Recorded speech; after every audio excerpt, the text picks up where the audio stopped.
Mengenai silsilah di Kitab Kejadian, buku seri pertama yang ditulis oleh Pendeta Abraham Park, kita telah mengikutinya sebanyak 6 pertemuan. Dan 6 pertemuan itu tidak bisa mencakup keseluruhan dari isi buku. Jadi saya menyarankan Bapak Ibu untuk memiliki bukunya dan membacanya. Saya percaya kasih karunia Tuhan akan turun melimpah kepada kita semua yang benar-benar ingin mengenal lebih mendalam tentang firman Tuhan, tentang Alkitab. Baik, kita akan melanjutkan pelajaran kita. Kita akan masuk ke dalam buku yang kedua. Jadi, apa yang sedang kita laksanakan di sini? Kelas ini merupakan kelas yang mempelajari Alkitab, dengan pendekatan dari sudut pandang sejarah penebusan. Dan ada buku yang membantu kita di dalam mempelajari Alkitab, itu adalah buku seri Sejarah Penebusan yang ditulis oleh Pendeta Abraham Park. Baik, kita telah melihat tentang silsilah di Kitab Kejadian, dan silsilah Kitab Kejadian itu ditutup dengan panggilan kepada Abraham. Bagaimana Abraham itu dipanggil keluar untuk mengikuti kehendak Bapa, kehendak Tuhan, dan pada akhirnya kita bisa melihat dia menjadi bapa iman, bapa orang beriman. Itu pun dia mendapatkan pengakuan tersebut setelah dia melalui berbagai pemisahan. Dan kita telah melihat 4 macam pemisahan. Kita akan lanjutkan. Buku yang kedua yang ditulis oleh Pendeta Abraham Park berjudul Pertemuan yang Terlupakan. Ini melihat penggenapan perjanjian Sulu dari sudut pandang sejarah penebusan.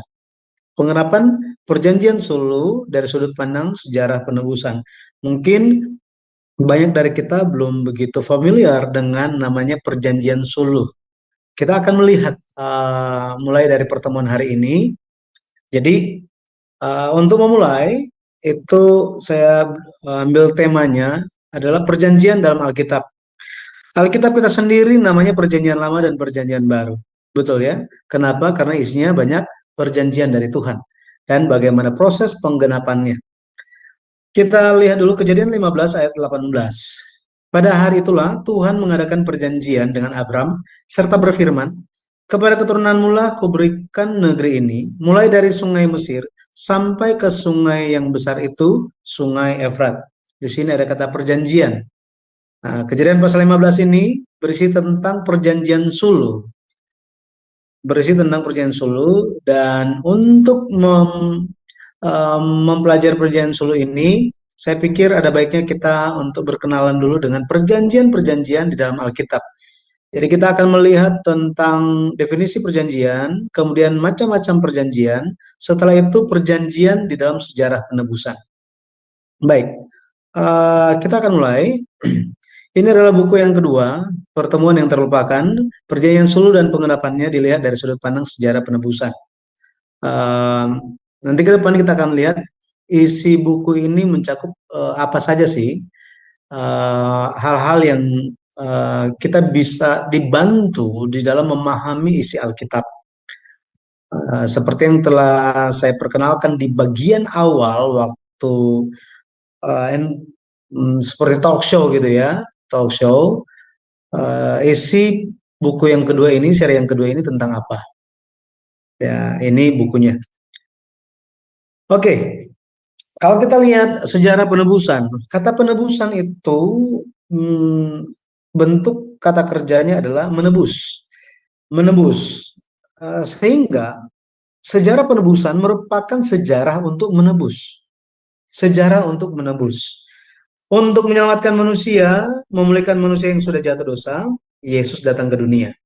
Dan untuk menyempurnakan pekerjaan penyelamatan ini, Yesus katakan dia akan datang kembali. Itu sebabnya Yesus adalah pusat dari sejarah penebusan. Yesus adalah pusat dari sejarah penebusan. Kalau kita lihat perbedaan kata penebusan dan penyelamatan, penyelamatan di sini berarti menyelamatkan hidup seseorang yang terancam bahaya, gitu ya, nyawa seseorang dari bahaya. Jadi dari sudut pandang Alkitab kita melihat bahwa penyelamatan ini adalah hal menyelamatkan dari dosa dan maut, menyelamatkan dari dosa dan maut. Tetapi kata penebusan ini memiliki arti yang serupa, hanya ini menyelamatkan dengan membayar tebusan. Jadi menyelamatkan dari dosa dan maut dengan membayar tebusan. Kata penebusan dalam bahasa Yunani adalah lutro, artinya pekerjaan menebus atau membeli dengan membayar suatu harga. Maka Yesus dia adalah penebus. Ketika kita berkata Yesus adalah penebus, artinya Yesus telah membayar suatu harga. Ya, telah membayar suatu harga untuk semua orang yang berdosa yang dia telah pilih. Kemudian yang Yesus adalah penebus, artinya ada harga yang dibayarkan, dan harga yang dibayarkan sebagai tebusan itu adalah darah Yesus Kristus. Makanya ada lagunya gitu kan, bukan dengan barang fana kau membayar dosaku. Nah, dengan darah yang mahal katanya. Ya, 1 Petrus 1 ayat 18 sampai 19. Kemudian orang yang telah ditebus oleh Yesus, mereka menjadi milik Yesus.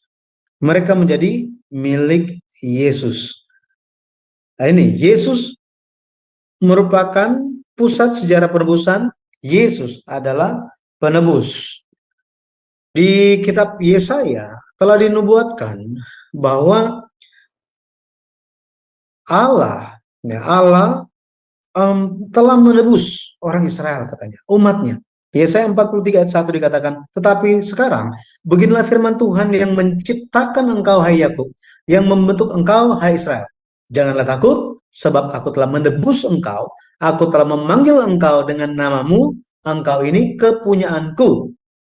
Memang awalnya Yesaya berbicara mengenai Israel telah ditebus dari Mesir, ditebus dari perbudakan Mesir. Akan tetapi ini pun Yesaya merupakan kalau kita tahu kitab Yesaya disebut juga sebagai kitab mesianik. Kenapa? Karena banyak berbicara tentang nubuat-nubuat Mesias yang akan datang.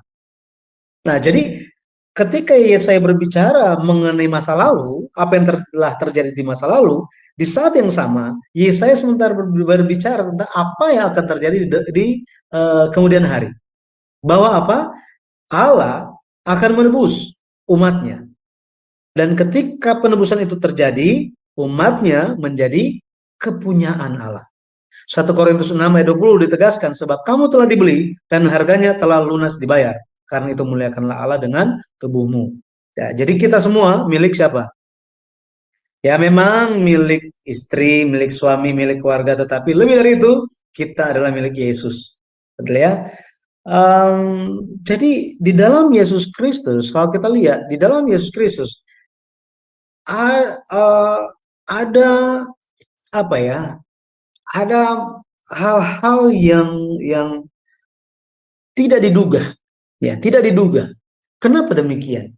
Itu karena Yesus Kristus adalah rahasia Allah. Dia adalah misteri Allah, ya, mysterion, misteri Allah. Seolah-olah kayaknya tahu tetapi nggak tahu, gitu ya. Seperti misterius, gitu ya.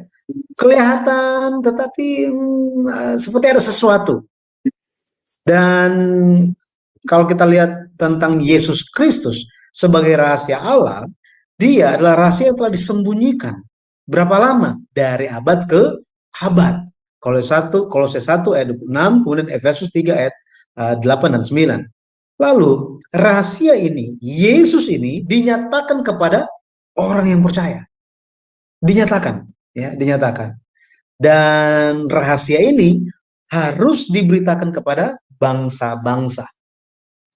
Itu sebabnya ada tugas penginjilan bagi orang yang percaya. Ada tugas untuk menginjil. Maka sejak kalau kita lihat Yesus Kristus ini dia merupakan Mesias yang dijanjikan. Mesias yang dijanjikan. Itu sebabnya sejak perjanjian lama, setiap zaman itu ada yang mengaitkan.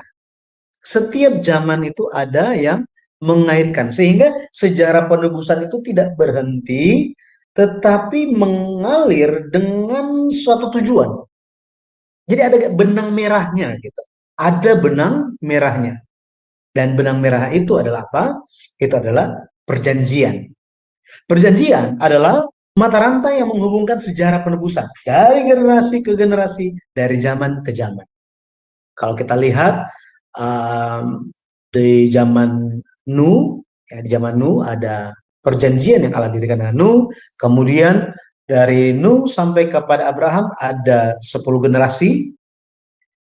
Abraham, ya dengan Abraham Allah pun mendirikan perjanjian dengan mereka. Bukan hanya Abraham saja, tetapi ditegaskan lewat Ishak dan Yakub, pada akhirnya digenapi oleh Yusuf. Selanjutnya, kalau kita lihat dari zaman dari contoh gitu ya, zaman Musa yang membuat dia itu terkait dengan zamannya Abraham itu karena ada perjanjian. Kalau kita baca di Keluaran pasal 3, orang Israel Allah menemui Keluaran 2 bagian yang terakhir. Orang Israel berseru di dalam kesesakan mereka di dalam perbudakan Mesir, dan Allah ingat akan janjinya kepada Abraham. Allah ingat perjanjian. Jadi dengan perjanjian ini zaman itu dihubungkan. Generasi demi generasi itu dihubungkan. Hari ini pun kita dihubungkan gara-gara apa? Janji Allah. Perjanjian dari Allah. Yang ada hubungan erat dengan penyelamatan atau penebusan. Baik, itu sebabnya untuk memahami sejarah penebusan, dari awal sampai akhir, kita perlu memahami perjanjian. Kita perlu memahami apa perjanjian, karena di dalam Alkitab dunia teologi mengenal namanya teologi progresif. Wahyu progresif. Wahyu progresif. Ini merupakan apa? Ini merupakan nubuat yang makin jelas, dan makin jelas. Semakin bergerak maju, kehendak Allah itu semakin nyata. Ya, semakin nyata. Baik, untuk bicara tentang perjanjian, mari kita lihat yang bagian pertama tentang arti perjanjian. Arti perjanjian yang pertama, dalam bahasa Ibrani itu adalah berit. Berit yang artinya memutuskan atau membelah. Memutuskan atau membelah. Yeremia 34 ayatnya yang ke-18 dikatakan, dan aku akan menyerahkan orang-orang yang melanggar perjanjianku dan yang tidak menepati isi perjanjian yang mereka ikat di hadapanku dengan memotong anak lembu jantan menjadi 2 untuk berjalan di antara belahan-belahannya. Nah, di sini kalau kita lihat berit ini, kata perjanjian di sini adalah berit, dan menunjuk kepada suatu praktis atau suatu kebiasaan mendirikan perjanjian di zaman atau di wilayah timur dekat kuno, di zaman dulu, di timur dekat kuno. Jadi dua pihak ketika mereka sepakat mengenai suatu hal, yang mereka lakukan adalah mereka ambil binatang, belah 2, ditaruh sebelah menyebelah, kemudian dua belah pihak ini jalan di tengah-tengahnya. Maksudnya apa? Maksudnya jika ada pihak yang melanggar, maka orang itu akan berakhir seperti binatang itu. Sehingga kita bisa melihat di sini perjanjian berit ini berbicara tentang perjanjian yang mempertaruhkan nyawa. Perjanjian yang mempertaruhkan nyawa. Ini arti berit, ya, berit. Kejadian 15 ayat 10, Kejadian 15 tadi saya katakan itu adalah perjanjian suluh. Nah, itu pun sama, terjadi peristiwa binatang dibelah 2 kemudian ditaruh sebelah menyebelah. Nah, di sini berit. Kemudian di dalam bahasa Yunani itu adalah diateke. Diateke. Diateke ini artinya meletakkan sesuatu di antara dua. Nah, dia dan teke. Dia, teke. Meletakkan sesuatu di antara dua. Ya, di antara dua. Arti lainnya adalah wasiat. Dan wasiat ini kita tahu bahwa menunjuk kepada eh, dari yang sebentar lagi akan mati diberikan kepada yang masih hidup. Itu wasiat kan? Jadi bersifat sepihak, gitu, sepihak, satu arah, ya, satu arah. Maka kalau kita lihat ada sifat khusus dari perjanjian Allah ini. Ada sifat khusus dari perjanjian Allah. Yang pertama itu sepihak atau berdaulat. Sepihak atau berdaulat. Maksudnya begini, manusia itu tidak ada, manusia yang telah jatuh dosa, tidak ada kualifikasi untuk mendirikan perjanjian dengan Allah. Tidak ada kualifikasi. Tetapi Allah dengan kuasanya, dengan kedaulatannya, dia membuat perjanjian dengan manusia. Membuat perjanjian dengan manusia. Manusia yang telah mengkhianati kasih Allah. Nah, jadi ini bersifat sepihak, ya, sepihak. Makanya benar-benar di hadapan Allah itu kita tidak bisa memegahkan diri kita, tidak bisa karena kita yang bukan siapa-siapa ini kita sepenuhnya menerima kasih karunia untuk masuk ke dalam perjanjian dengan Allah. Um, di dalam Alkitab sering kali disebut perjanjianku. Nah ini perjanjianku yang menunjukkan bahwa perjanjian Allah itu adalah milik Allah, ya milik Allah. Jadi sepihak. Kemudian sifat yang kedua atau karakteristik yang kedua dari perjanjian Allah itu adalah kekal. Kekal. Perjanjian Allah itu kekal. Dan Allah itu tidak berdusta. Ya, Allah itu tidak berdusta. Sekali dia berbicara, maka itu akan terjadi. Itu akan terjadi. Itu perjanjiannya kekal. Tidak ada apapun yang bisa menghentikan atau menggagalkan perjanjian Allah. Perjanjian Allah. Setan, iblis, uh, bekerja lewat orang Farisi, Saduki, pemimpin agama di zaman Yesus untuk membunuh Yesus. Tetapi mereka tidak mengerti bahwa apa di balik pekerjaan penebusan Yesus ada keselamatan yang dianugerahkan kepada manusia. Ya, nah, seperti itu. Jadi ketika mereka melihat kayu salib itu sepertinya suatu kegagalan, itu menjadi suatu kemenangan bagi orang yang percaya. Ya. Mengenai perjanjian ini, ada satu tokoh di dalam Alkitab, perempuan, arti namanya perjanjian Allah. Arti namanya adalah perjanjian Allah. Namanya itu Yosabat. Yosabat. Yosabat ini dia adalah istri dari Imam Yoyada. Nah, lebih khusus tentang Yosabat dan Imam Yoyada ini dibahas dalam buku Sejarah Penebusan seri yang keempat.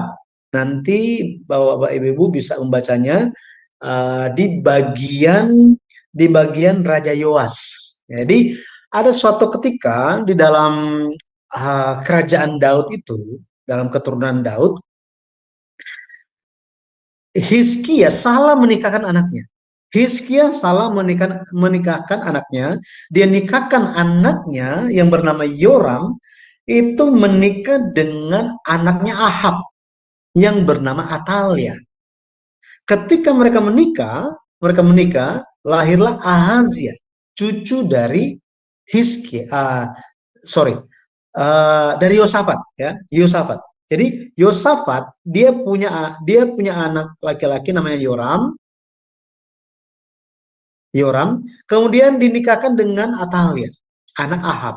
Ini menyebabkan kekacauan bahkan krisis yang sangat besar di zaman itu. Setelah Yoram mati, kemudian Ahazia mati, ya. Jadi Yosafat, Yoram, Ahazia. Nah, setelah mereka semua ini mati, Atalia, apa yang dia lakukan? Karena suami sudah tidak ada, anak yang tadinya raja juga tidak ada, maka yang dia lakukan adalah merebut, dia naik tahta sebagai raja perempuan, dan yang dia lakukan adalah membinasakan semua keturunan Daud. Membinasakan semua keturunan Daud. Ah, kita tahu bahwa Yesus datang sebagai keturunan Daud, tetapi sekarang ini di zaman itu, di zamannya em, Atalia itu, jalur kedatangan Yesus itu nyaris putus. Tetapi di saat yang demikian, Yosabat, ini Yosabat, ya, saudara dari Ahazia, dia menculik, ya, menyembunyikan Yoas, satu-satunya keturunan Daud yang tersisa. Nah, eh, pada akhirnya Yoas, keturunan Daud ini selamat, tidak terputus. Itu gara-gara siapa? Gara-gara Yosabat. Tetapi Yosabat artinya apa? Perjanjian Allah. Ya, perjanjian Allah. Nah, secara luar Yosabat yang menyelamatkan keturunan Daud ini. Tetapi dari sudut pandang sejarah penebusan, kita bisa lihat perjanjian Allah yang melindungi dan menyelamatkan keturunan Daud itu. Nah, maka betapa pentingnya perjanjian Allah. Betapa pentingnya perjanjian Allah. Tadi, perjanjian lama, perjanjian baru, ini merupakan firman-firman perjanjian yang diberikan kepada kita. Ini kitab yang berharga. Jadi, mari kita mengasihi Alkitab, mengasihi firman Allah. Ya. Berikutnya kita akan lihat tentang jenis perjanjian. Jenis perjanjian. Ya. Jenis perjanjian di dalam Alkitab itu kita bisa bagi ke dalam tiga bagian. Yang pertama itu perjanjian perbuatan atau perjanjian, kalau dunia teologi bilang itu the covenant of work, ya, perjanjian kerja, ya, perjanjian kerja. Kejadian 2 ayat 17 dikatakan, tetapi pohon pengetahuan tentang yang baik dan yang jahat itu janganlah kau makan buahnya, sebab pada hari yang engkau memakannya pastilah engkau mati. Nah, di sini kita bisa melihat bahwa bergantung kepada Adam, kan ini firman ini diberikan kepada Adam kan, tergantung kepada perbuatan Adam akan menentukan dia hidup atau mati. Jika dia taat, dia akan hidup kekal. Tetapi jika dia tidak taat, maka dia akan mati. Dia akan mati. Tapi pada akhirnya kita tahu dia tidak taat, sehingga dia mati. Misalkan dia taat, dia pasti tidak akan mati. Ya, tidak akan mati. Ketika Yesus datang, Yesus menyatakan hal ini, bahwa barang siapa menuruti firman-Ku, ia tidak akan mengalami maut sampai selama-lamanya. Kalau taat kepada firman perkataan Yesus. Tetapi orang Yahudi bilang apa? Yesus itu kerasukan setan katanya. Bahwa semua telah mati, Abraham saja mati, nabi-nabi juga mati, masa kita nggak mati? Kita pasti mati. Kenapa kamu berkata, barang siapa menuruti firman-Ku, ia tidak akan mengalami maut sampai selama-lamanya? Nah, di sini kita bisa melihat bahwa bentuk ketidakpercayaan mereka, ketidaktaatan mereka kepada firman Yesus Kristus. Hari ini betapa pentingnya kita untuk taat. Ya, betapa pentingnya bagi kita untuk taat. Jadi perjanjian perbuatan itu didirikan antara Allah dan manusia. Antara Allah dan manusia. Dalam hal ini Adam. Yang kedua, perjanjian penebusan. Perjanjian penebusan. Efesus 1 ayat 4 dikatakan, sebab di dalam Dia Allah telah memilih kita sebelum dunia dijadikan, supaya kita kudus dan tak bercacat di hadapannya. Nah, perjanjian penebusan ini dibuat katanya sebelum penciptaan. Sebelum dunia dijadikan. Ya, sebelum dunia dijadikan. Sebelum dasar dunia ada katanya. Nah, kalau kita lihat Allah telah memilih kita. Allah telah memilih kita dan perjanjian penebusan ini Perjanjian penebusan ini antara Allah Bapa dan Yesus Kristus. Dan Yesus Kristus. Bahwa apa? Bahwa bila mana manusia itu jatuh dosa, jika manusia itu jatuh dosa, maka ada dua hal yang perlu Yesus lakukan. Yang pertama, dia harus datang sebagai benih perempuan. Dia harus datang sebagai keturunan perempuan atau datang sebagai manusia. Kejadian 3 ayat 15 dikatakan, Aku akan mengadakan permusuhan antara engkau dan perempuan ini, antara keturunanmu dan keturunannya. Keturunannya akan meremukkan kepalamu dan engkau akan meremukkan tumitnya. Jadi di sini Allah menjanjikan bahwa keturunan perempuan itu akan datang, yang akan meremukkan kepala ular itu, ya, ular setan itu. Jadi Yesus harus datang sebagai manusia. Kenapa Yesus perlu datang sebagai manusia? Karena target penyelamatan itu adalah manusia. Jika ada yang sementara tenggelam di kolam, ya misalnya di kolam ada yang sementara tenggelam, terus kita berseru-seru keluar, nanti tenggelam loh, ayo keluar, akan selamat gak dia? Ya, dia tidak akan selamat, kecuali sampai ada orang yang nyemplung ke dalam dan selamatkan orang itu. Sama seperti itu, Yesus perlu apa? Perlu nyemplung ke dunia ini, datang ke dunia ini untuk menyelamatkan orang yang berdosa. Karena kebenaran dunia ini tidak dapat menyelamatkan manusia. Manusia yang telah jatuh dosa tidak bisa menyelamatkan manusia yang lain yang ada dosa. Tidak bisa. Yesus datang, dia tidak ada dosa. Tidak ada dosa. Yang kedua, jadi Yesus harus datang sebagai manusia. Yang kedua, Yesus harus membayar harga tebusan. Harga tebusan. Ya, ini bicara tentang kayu salib. Jadi tanpa darah di atas kayu salib, maka tidak akan ada keselamatan. 1 Korintus 1 ayat 18, sebab pemberitaan tentang salib memang adalah kebodohan bagi mereka yang akan binasa. Tetapi bagi kita yang diselamatkan, pemberitaan itu adalah kekuatan Allah. Jadi Injil kayu salib itu adalah kekuatan bagi kita. Itu dari kekuatan Allah kemudian diberikan kepada kita, kita pun akhirnya bisa mampu untuk menyampaikan Injil penyelamatan bagi banyak orang. Ini perjanjian penebusan. Bicara tentang Yesus Kristus, pekerjaan penebusan yang akan dilakukannya. Yang ketiga, ini referensinya ya, 1 Petrus 1 ayat 18 sampai 19. 1 Petrus 1 ayat 18 sampai 19. Jadi harga yang dibayar adalah darah, ya, darah Yesus Kristus. Yang ketiga, perjanjian kasih karunia, the covenant of grace. Perjanjian penebusan antara Allah Bapa dan Yesus Kristus. Tetapi perjanjian kasih karunia ini merupakan perjanjian yang didirikan dengan tokoh-tokoh di dalam Alkitab, bahkan dengan bangsa Israel, di atas dasar, di atas dasar perjanjian penebusan. Di atas dasar perjanjian penebusan. Pada akhirnya manusia jatuh dosa karena ketidaktaatan mereka. Mereka telah melanggar perjanjian perbuatan.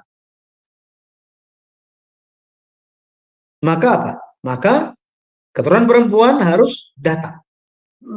Untuk keturunan perempuan datang, maka ada perjanjian kasih karunia yang Allah dirikan dengan tokoh-tokoh di sepanjang sejarah penebusan.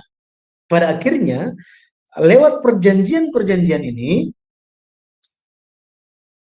nubuat tentang Mesias yang akan datang itu makin jelas, kehendak Allah itu semakin jelas dan semakin digenapi menuju kepada puncaknya, ya. Dan kita lihat di dalam, kita akan bahas mengenai hal ini, tetapi sekilas antara lain perjanjian kasih karunia itu adalah tentang janji benih perempuan, kemudian perjanjian pelangi dengan Nuh, ya. Jadi setelah dengan Adam ada dengan Nuh, setelah itu ada 7 perjanjian dengan Abraham. Ya, dan salah satunya yang dikenal sebagai perjanjian sulh.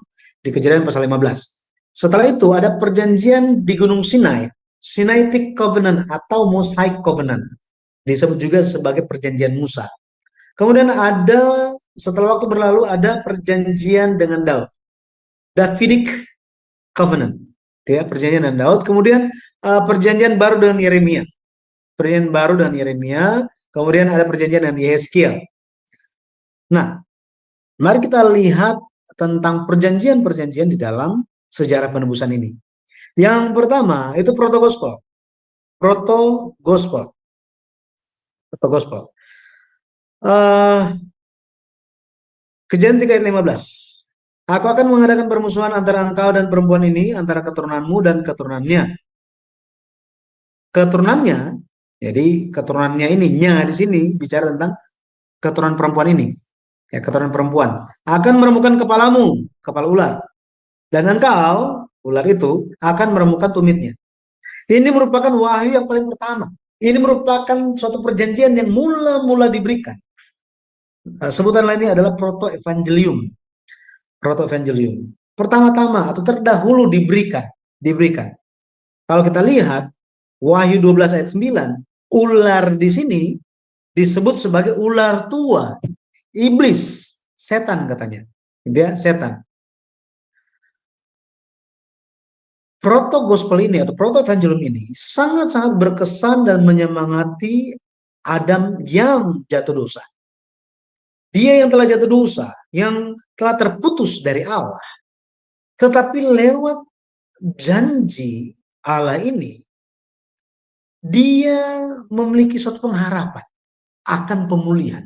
Dan memiliki pengharapan untuk penyelamatan. Bahwa apa? Di kemudian hari akan datang Mesias yang datang dari seorang perempuan, ya, yang datang atau yang lahir dari seorang perempuan. Setelah Adam menerima, ya, proto gospel ini, dia menamakan istrinya sebagai Hawa. Ini ayat 20 ya, Hawa, yang berarti hidup. Sambil berkata apa? Engkau adalah ibu semua yang hidup. Artinya, meskipun manusia jatuh dalam dosa yang ujung-ujungnya maut, tetapi mereka senantiasa mengharapkan hidup, hidup dan hidup. Dan hidup itu akan terus mengalir, terus mengalir, dan terus mengalir. Luar biasa gitu ya. Yesus katakan ya, kepada mereka yang minum air hidup, air dari Yesus, dia tidak akan haus lagi. Lebih lagi, dari dalam dirinya akan terpancar aliran-aliran kehidupan. Ya, ini luar biasa.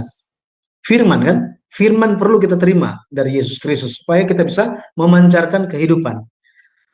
Sebelum menerima proto gospel ini, sebelum menerima janji keturunan perempuan ini, Adam tidak ada apa ya? Tidak ada, dia dalam keadaan dosa, dia itu masih berkeras hatinya. Akan tetapi di tengah-tengah di tengah keadaan yang demikian ada pengharapan, ada secerca sinar bagi dia. Dia mulai berubah. Ya, dia mulai berubah. Awalnya dia menyalahkan istrinya kan? Dia salahkan istrinya. Dia nggak bertobat, dia salahkan istrinya.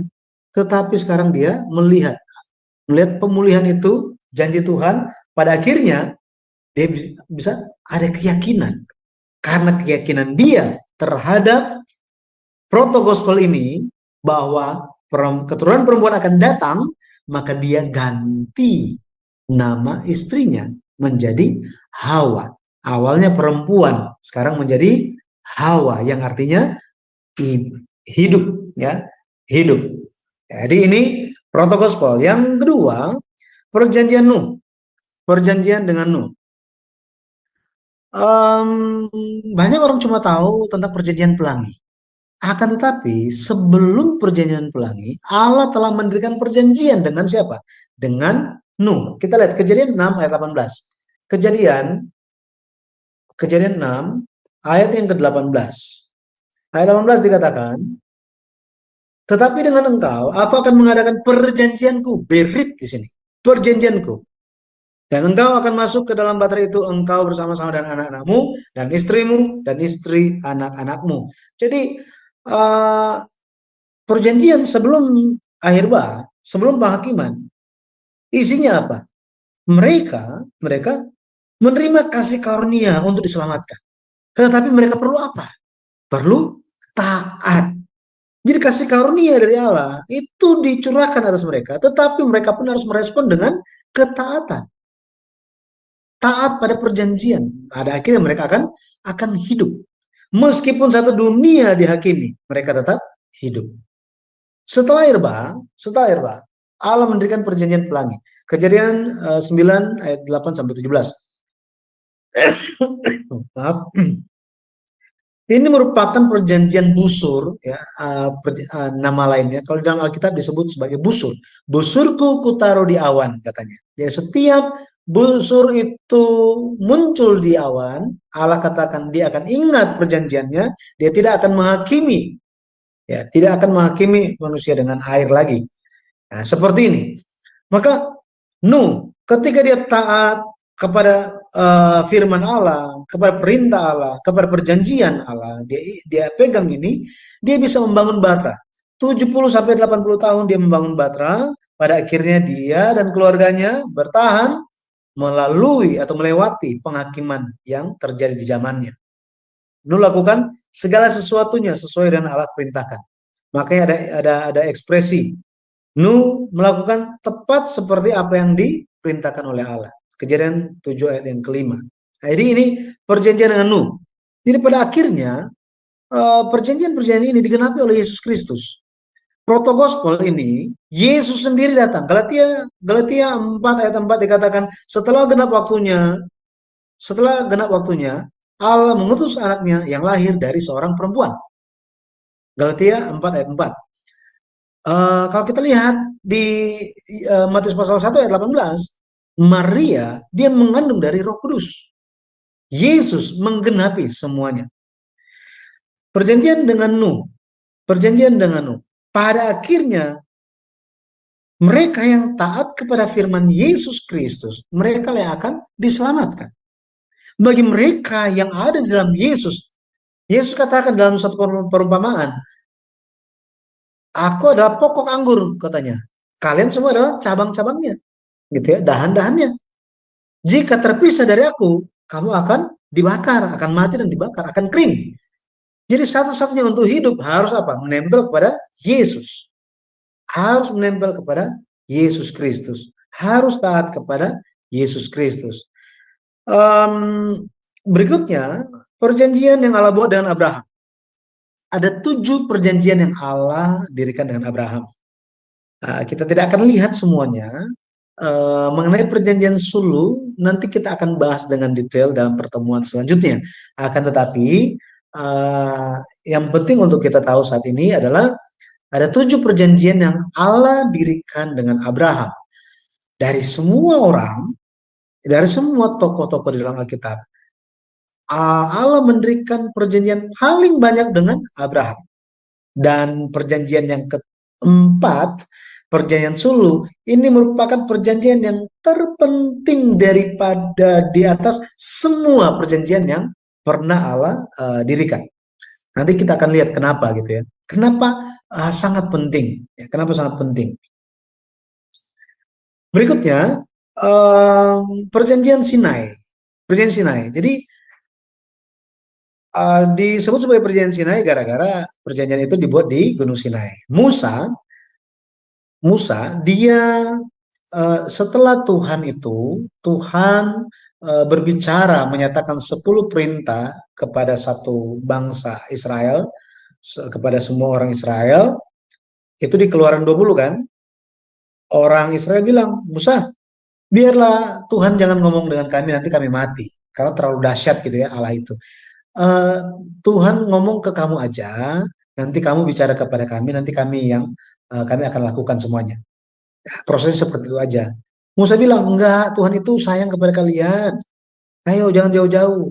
Enggak, kamu aja. Nah, jadi di hari itu Musa naik ke atas gunung dan dia menerima firman-firman itu. Kalau kita lihat semua dicatat di Keluaran 20 ayat 21 sampai pasal 23 ayat 33. Ini semua firman-firman yang Allah sampaikan setelah peristiwa Keluaran pasal 20 itu yang 10 perintah diberikan. Nah, dia turun gunung, terus dia bacakan. Dia bacakan firman, ya, firman-firman yang telah diterima. Disebut sebagai kitab perjanjian. Respon orang Israel setelah dengar firman, ya semua yang difirmankan Tuhan akan kami lakukan. Nah, waktu itu kalau kita lihat di Keluaran pasal 24, keesokan harinya pagi-pagi benar, Musa menyuruh orang-orang muda mendirikan tugu atau mesbah gitu ya. Kemudian disahkanlah, dipotong binatang, dipercikkan darahnya, ya dipercikannya itu ke mesbah, ke kitab perjanjian dan kepada umat.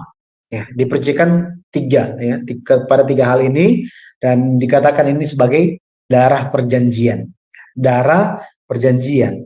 Pada akhirnya lewat darah perjanjian ini Allah menjadi satu lewat perjanjian dengan siapa? Dia menjadi satu dengan orang Israel, dengan umat Tuhan. Lewat umat Tuhan. Sekali lagi, umat Tuhan menjadi satu dengan Allah. Umat Tuhan menjadi satu dengan Allah lewat darah, ya, darah perjanjian ini, darah binatang ini. Di kemudian hari, Yesus Kristus di malam sebelum dia ditangkap, di malam sebelum dia ditangkap di Taman Getsemani, kan ada perjamuan terakhir kan? Yesus bicara apa? Inilah darahku yang kuberikan kepadamu. Ya, jadi ini katanya ada perjanjian yang baru, ya, perjanjian yang baru. Yesus menggenapi semuanya. Bahwa apa? Lewat darah yang tercurah di atas kayu salib, orang yang berdosa dan Allah ada damai dan bisa menjadi satu.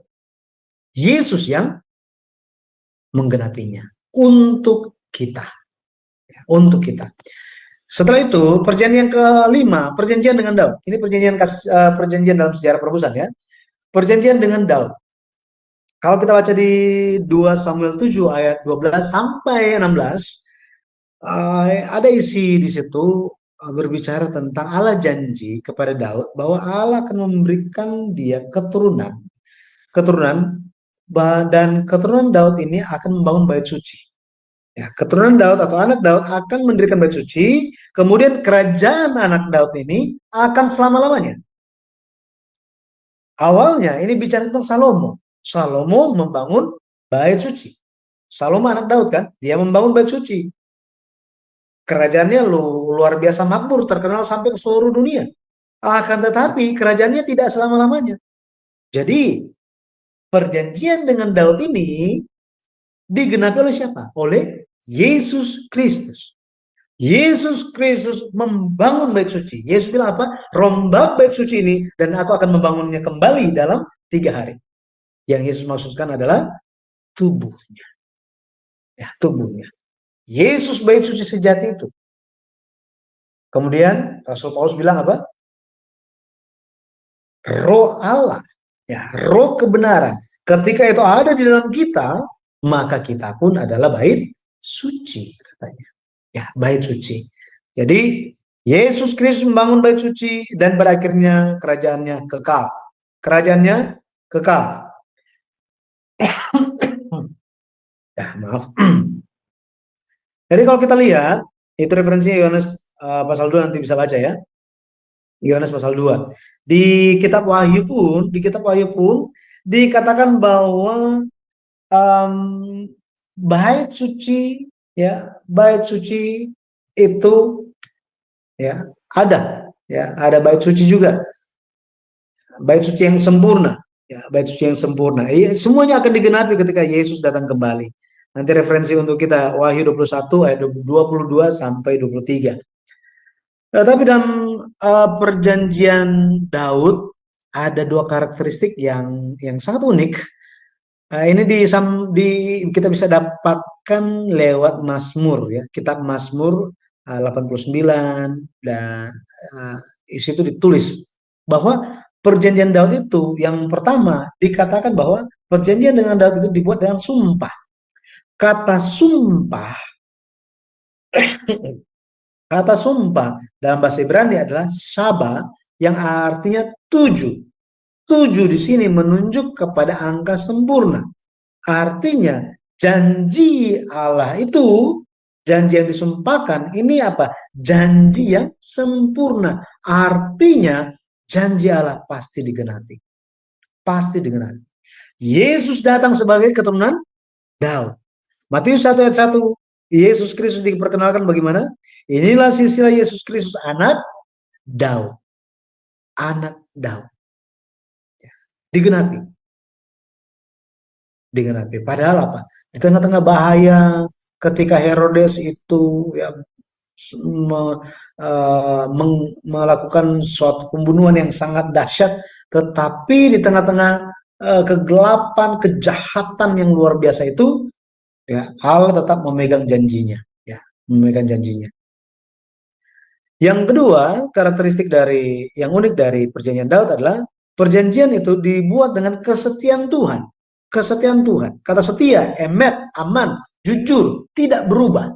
Jujur, tidak berubah. Jadi janji Allah itu tidak berubah.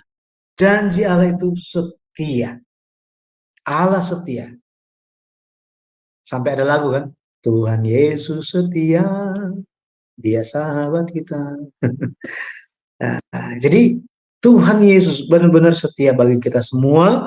Dia pun sampai hari ini dan selamanya akan setia bagi kita. Marilah kita setia kepadanya. Ya, dia konsisten, tidak pernah berubah dibandingkan dengan manusia yang senantiasa berubah. Nah, berikutnya itu perjanjian baru dengan Yeremia. Perjanjian baru dengan Yeremia. Saya baca dulu Yeremia 31, Yeremia 31 ayatnya yang ke-33 dan 34.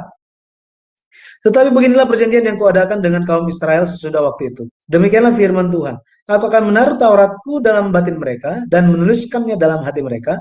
Maka aku akan menjadi Allah mereka dan mereka akan menjadi umatku. Ayat 34 dikatakan apa? Dan tidak usah lagi orang mengajar sesamanya atau mengajar saudaranya dengan mengatakan, kenalah Tuhan. Sebab mereka semua besar kecil akan mengenal aku. Demikianlah firman Tuhan. Sebab aku akan mengampuni kesalahan mereka dan tidak lagi mengingat dosa mereka. Haleluya. Nah, dari sini kita bisa lihat bahwa perjanjian baru dengan Yeremia yaitu berisi dua hal. Yang pertama, Allah akan menuliskan firman-Nya di dalam hati manusia. Ya, menuliskan. Sini kata menuliskan ini mengukir bahasa aslinya. Mengukir. Kalau tulis masih bisa dihapus. Kalau diukir nggak bisa dihapus itu. Selalu ada membekas. Di hati manusia, firman Tuhan itu diukir. Yesus lakukan itu. Yesus sudah lakukan itu.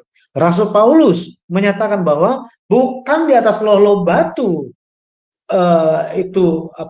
firman itu dituliskan, tetapi kami menuliskan itu di dalam loh hatimu.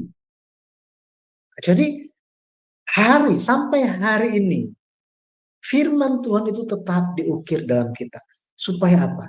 Supaya tidak lupa. Supaya tetap ada dalam kita dan kita selalu ingat. Ya, makanya kita bisa bertahan sampai jam segini gitu ya. Haleluya. Makanya bagi kita pendeta Abraham Park itu dia selalu katakan begini. Baca firman, baca Alkitab, pelajari, belajar dan belajar dan belajar. Ya, belajar dan belajar. Kenapa? Ya, dari situ kita bisa mengenal Allah, mengenal kehendak-Nya, dan kita pun akan menerima Roh Kudus dari Allah, akan penuh, dan kita bisa memahami Allah dan sepenuhnya. Bukan berarti hanya belajar saja, tetapi ingat, bukan hanya untuk membesarkan iman, tetapi di saat yang sama, firman itu harus dipraktekkan. Iman itu harus muncul lewat perbuatan. Jadi untuk membantu kekristenan di dunia, Pendeta Abraham Pak menuliskan buku seri sejarah penebusan. Nah, ini salah satunya yang sedang kita bahas ini. Jadi sekali lagi saya rekomendasikan untuk Bapak Ibu memilikinya. Ya. Yang kedua, dikatakan bahwa dari terkecil sampai terbesar semua akan kenal Allah. Akan kenal Allah. Dari sini kata mengenal itu adalah yada. menuju kepada mengenal dengan pengalaman, mengenal seseorang. Kalau Rasul Paulus bilang, ya dulu aku mengenal belum dengan sempurna, tetapi nantinya aku akan mengenal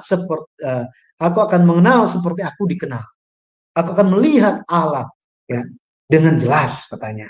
Nah, hari itu akan datang. Nah, Yesus menggenapkan semua hal ini bahwa apa? Bahwa akan bertemu muka dengan muka, ya. Bertemu muka dengan muka. Yesus, dia Allah, dia datang dan dia bertemu muka dengan muka. Apalagi dia akan datang kembali ya untuk kita semua, untuk kita semua. Yang terpenting bagi kita bahwa mari kita untuk senantiasa berpegang kepada Yesus, ya, berpegang kepada firman-Nya. Yesus katakan, cawan ini adalah cawan dari perjanjian baru, oleh darahku katanya. Jadi perjanjian baru lewat apa? Lewat darah Yesus. Lewat darah Yesus. Di atas kayu salib. Ketika Yesus mencurahkan darahnya di atas kayu salib, Yesus disalibkan. Di atas kayu salib itu Yesus menyampaikan 7 perkataan. Ya, 7 perkataan di atas kayu salib. Mengenai hal ini pun Pendeta Brampak menjelaskannya satu persatu seperti apa maknanya dan apa hubungannya dengan 7 warna pelangi. Hal-hal yang seperti itu, gitu ya. Jadi untuk mengetahui kehendak Allah itu seperti apa. Ya, pada akhirnya um, perjanjian Allah itu akan digenapi ketika Yesus datang kembali. Kita pernah ingat tentang firman bahwa pengenalan akan Allah itu akan menutupi bumi seperti air laut menutupi lautan. Betul ya? Pekerjaan ini harus terjadi. Ya, kemuliaan Allah, pengenalan akan Allah, pengetahuan akan Allah itu akan memenuhi bumi. Jadi apa yang perlu kita lakukan? Yang perlu kita lakukan adalah menyampaikan kembali pengenalan akan Allah itu kepada banyak orang. Ya, saya percaya kita sedang melaksanakannya dan akan terus melaksanakannya sampai pada akhirnya tidak perlu lagi kita bilang kepada orang, ayo kenal Tuhan. Kenapa? Karena semua telah mengenal Allah. Ya, kita menantikan hari ini. Jadi di antara semua perjanjian ini, seorang ahli teologi namanya Eric Sawyer. Eric Sawyer menyatakan bahwa uh, perjanjian Sulu, ya perjanjian Sulu itu merupakan perjanjian yang sangat penting. Ya, perjanjian yang paling bermakna dan paling penting. Nah, mengenai hal ini kita akan bahas mulai minggu depan, gitu ya. Karena ini ada hubungan yang erat dengan keselamatan kita. Ya, Tuhan Yesus memberkati. Saya kembalikan kepada host. Ya, terima kasih.